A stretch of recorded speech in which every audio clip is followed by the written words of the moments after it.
As I'm saying that, it still feels surreal to me what I would do if I were to plan for a trip, especially traveling into a new country. And that is actually not a bad idea because then you also don't waste time commuting to the city center. Hi friend, my name is Sarah and welcome back to my channel. In today's video, I thought I would share with you what I would do if I were to plan for a trip, especially traveling into a new country. So if you are planning your very first trip anywhere in the world, hopefully this video will help you out coming up with an itinerary and also how to research on what to do at your destination. So let's go. So the very first thing that I would do is to create a wish list of everything and anything that I wanted to do or that I found interesting while I'm researching and scouring through the internet. And Google is definitely my best friend, so I would just simply type in what to do in X city or X country. I feel like that is the basic first step that most people would do if they are trying to research for their next trip. With that being said, I actually also want to share with you that me and Ricky are going to China for 18 days. As I'm saying that, it still feels surreal to me that we are going to China. It is my very first time in China, so I'm super excited. The past few months have been me just kind of in a planning mode because again, it is a new destination for me. I had no idea where to start, but this is actually how I did my research. Going back to creating a wish list of what I wanted to do in China, I also watch a lot of YouTube videos. I watch a lot of travel tips. I actually started watching a lot of live of people just walking around in China, sharing what they see, what to eat and stuff like that. And of course, I watch a lot of vlogs. Hi friends, Sarah's here and I'm so sorry to interrupt today's video, but I just want to come on here really quickly to announce that I have a new freebie that you can download today. I have been sharing a lot of my recommendations and tips on how to go about planning your very first trip to Japan, and I created a very simple 12-day Japan itinerary that was inspired from my own trip to Japan. If you want to go check it out, the link will be down in the description box below. And now let's get back to the video.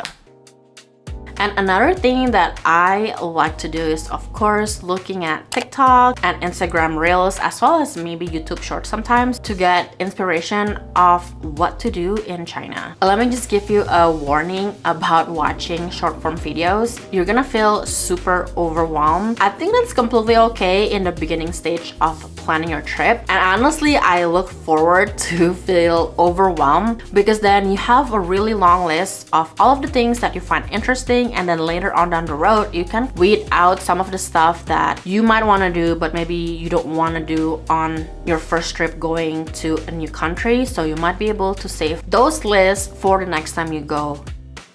Okay, I guess this next thing is again part of my research, and again, Google is gonna be my best friend. So another query that I would ask on Google is where to stay in China. I'm actually gonna be going to 4 different cities in China. I'll be in Beijing for 5 days, I'll be in Hong Kong for 4 days, I'll be in Macau for 1 day, and I'll be in Guangzhou for 8 days. There are just so many different areas in these 4 cities, and honestly, I have no idea in the beginning where to stay. So I think it's a great research question, especially if you are traveling to China for the first time like I am, because I have no idea where everything is. Once I type that in, where to stay in Beijing for example, I would just look through the top maybe 10 results and see if there are common area that I found on those different blogs or even videos, and that's when I know that is where people usually stay, and that is probably the best area to stay at in Beijing, for example. And I know you might think that what if 10 other people found the same area and it is actually a touristy area? Most of the time, the common area that people would highly recommend is also the place where it's kind of in the middle and it is in the center of all of the attractions that you want to do or you want to see. And that is actually not a bad idea because then you also don't waste time commuting to the city center. Sure, you can save a ton of money maybe staying a bit further down, but then you also waste 20-40 minutes to an hour of just commuting in the beginning of the day and also at the end of the day, and it's just kind of tiring. I would just spend a little bit of extra money to actually stay in the center of everything. I know it's gonna be crowded, it's gonna be very touristy, but you're only gonna be there for maybe 5 days before you move on to the next one. So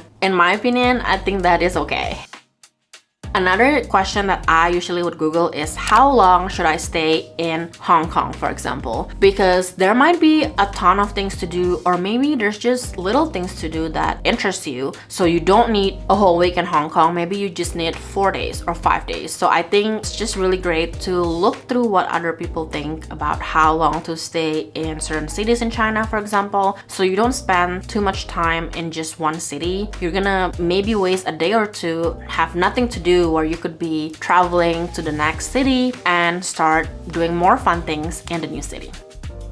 The last thing that I would Google, and I feel like this is one of the most important things to search, is how to get around in Guangzhou, for example. I don't know about you guys, but when I'm traveling, I usually like to research public transportation first, because most likely they are pretty reliable and of course they are cheaper. But there are some destinations where it definitely requires you to rent a car. And an example of that from my recent trip is Big Island, Hawaii. I don't think I've actually seen buses or public transportation ever when I went around in Big Island, and I know for sure that even when I do my research, a lot of people recommend to rent a car because it is a big island, hence the name, and you have to drive absolutely everywhere. And even with renting a car, there are also additional costs associated with that. You have to have insurance, you have to make sure that you fill the gas in the car, and especially nowadays, gas is so expensive. When I did my research for Japan, everybody obviously recommend the train, especially in Tokyo. Getting on the train is so much easier and of course so much more affordable. That's why I usually just like to research how to get around, and hopefully the public transportation is reliable and I know it's gonna be affordable.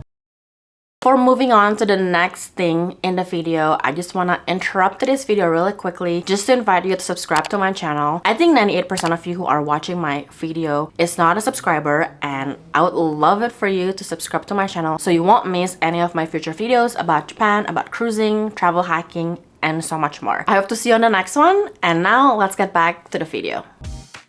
And I'm definitely someone who wants to know every single options that I have when I'm traveling, because I don't want to be right there landing in China, for example, and have no idea how to get to my hotel or how to get to whatever attraction that I want to see. It was pretty easy researching for how to get around in Japan because Google Map works while I'm researching navigations to get from my hotel in Tokyo to Harajuku, for example. With researching for this trip to China, it's a little bit hard for me because I cannot search the direction on how to get from my hotel in Beijing, for example, to the attraction that I want to go to, because it's just doesn't work here in the US. So there are so many people online saying that you have to be in China to get the direction to go to places, which kind of make me nervous because I want to know beforehand so I don't get lost, so I know where to go and I know how to react if I do get lost. My sister-in-law actually told me that it's gonna be so easy for us to travel in Beijing or just in China in general, in the big cities, because there are a lot of subway lines, and if you see subway lines map for Beijing and Guangzhou, it is kind of overwhelming. There's a lot of them,